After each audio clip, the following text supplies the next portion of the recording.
2022년 9월 30일 금요일 새벽 기도회입니다. 오늘 본문의 말씀은 이사야 11장 1절로 9절입니다. 제목은 이새에게서 난 한 싹이라고 정했습니다.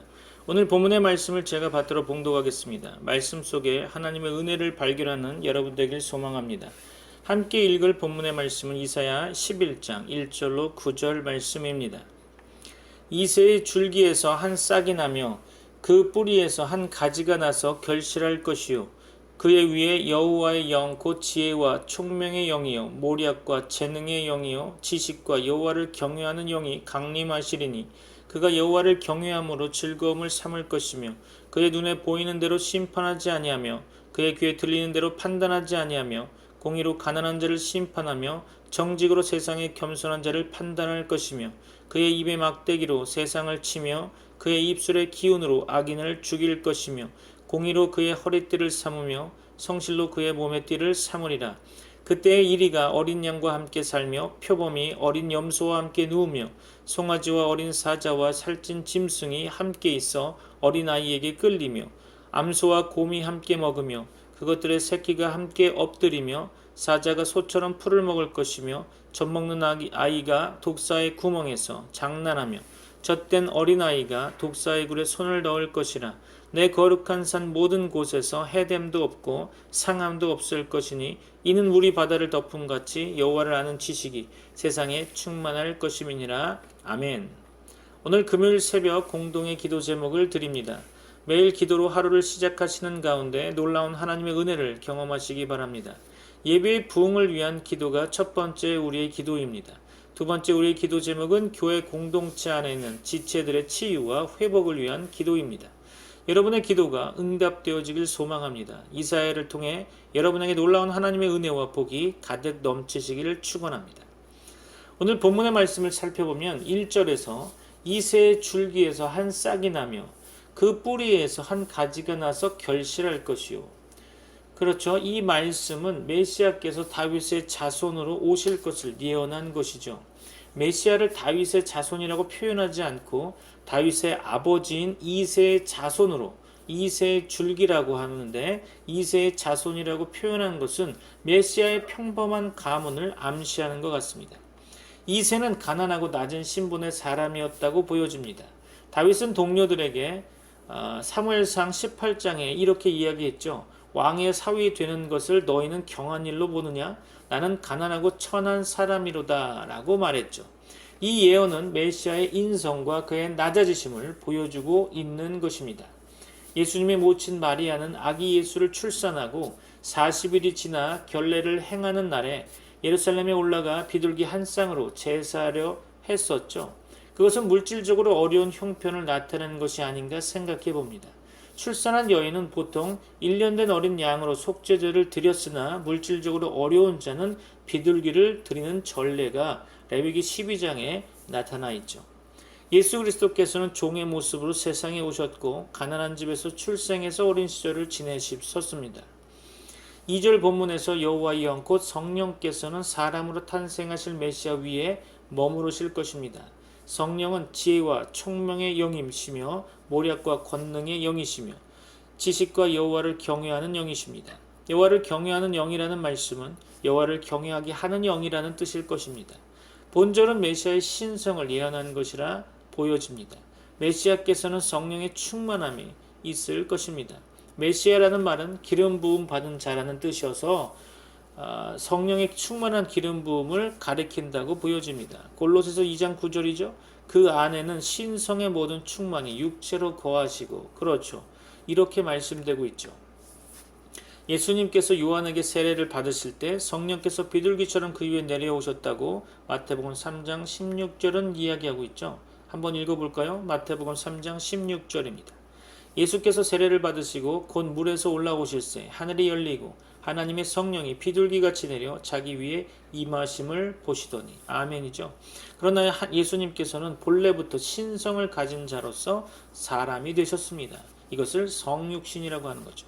사도 요한은 요한복음에서 증거하고 있습니다. 요한복음 1장 1절이죠. 태초에 말씀이 계시니라. 이 말씀이 하나님과 함께 계셨으니 이 말씀은 곧 하나님이시니라. 요한복음 1장 14절도 건너뛸 수 없겠죠. 말씀이 육신이 되어 우리 가운데 거하심에 우리가 그의 영광을 보니 아버지의 독생자의 영광이요 은혜와 진리가 충만하더라. 아멘. 여러분에게 깨닫는 은혜가 있기를 축복합니다. 오늘 본문의 말씀 3절로 5절 말씀에 보니까 여호와의 영께서는 메시아로 하여금 여호와를 경외함 중에 지혜를 얻게 하실 것입니다.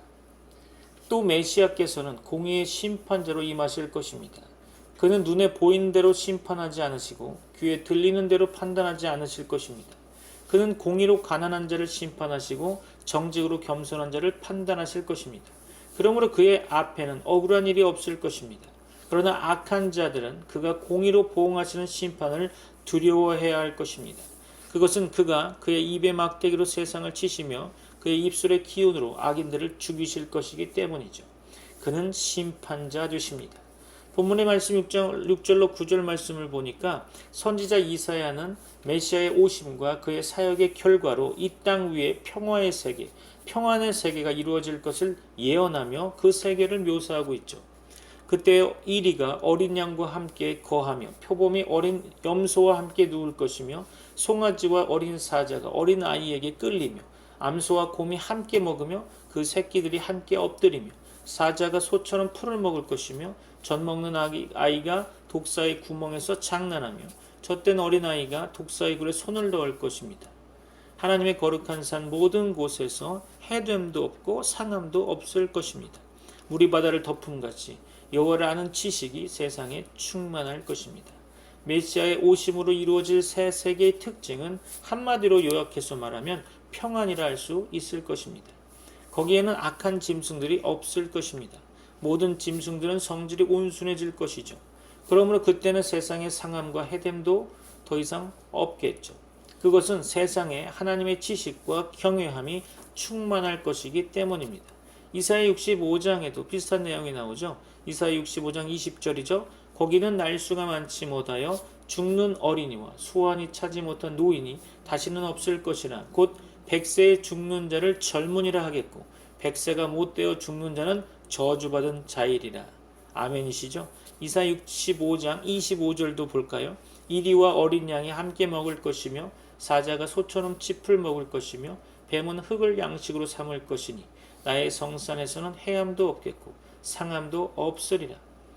여호와께서 말씀하시니라. 아멘. 이 예언은 문자적 의미라면 천년 왕국에서 이루어질 것입니다. 그러나 비유적 영적 의미로 이미 신약 시대에서 이루어지고 있고 또 장차 천국에서 완전히 이루어질 것이라 생각해 봅니다. 오늘 말씀을 마무리하면서 몇 가지로 정리해 보려고 합니다. 첫째로 예수님께서는 본문에 예언된 대로 인성과 신성을 가진 메시아로 이 땅에 오셨습니다. 둘째로 메시아께서는 세상을 공의로 심판하실 것입니다. 셋째로 메시아께서는 평안의 세계를 시작하셨습니다. 마태복음 11장 28절이죠. 수고하고 무거운 짐진 자들아 다 내게로 오라 내가 너희를 쉬게 하리라. 아멘. 평안의 시대는 신약 교회에서 이미 시작되었습니다. 구원 얻은 성도들은 죄사함을 받았고 평안을 얻었습니다. 이 평안의 복음은 세상에 널리 증거되고 있죠. 비록 우리의 성화가 불완전하듯이 지상교회는 아직 불완전하지만 주 예수님의 재림으로 이루어질 천년왕국과 천국은 이 예언에 완전히 성취될 평안의 세계일 겁니다. 우리는 주 예수 그리스도의 재림으로 이루어질 의와 평안과 기쁨의 세계를 사모하며 소망해야 할 것입니다. 오늘 하루 그리고 한 주를 잘 마무리하는 여러분 되길 소망합니다. 다 같이 기도하겠습니다. 여러분을 위해 축복 기도하고자 합니다.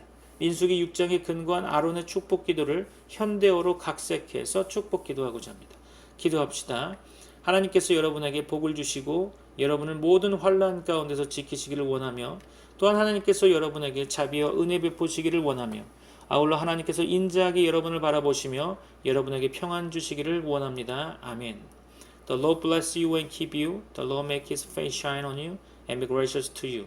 The Lord lift up his countenance on you and give you peace. Amen.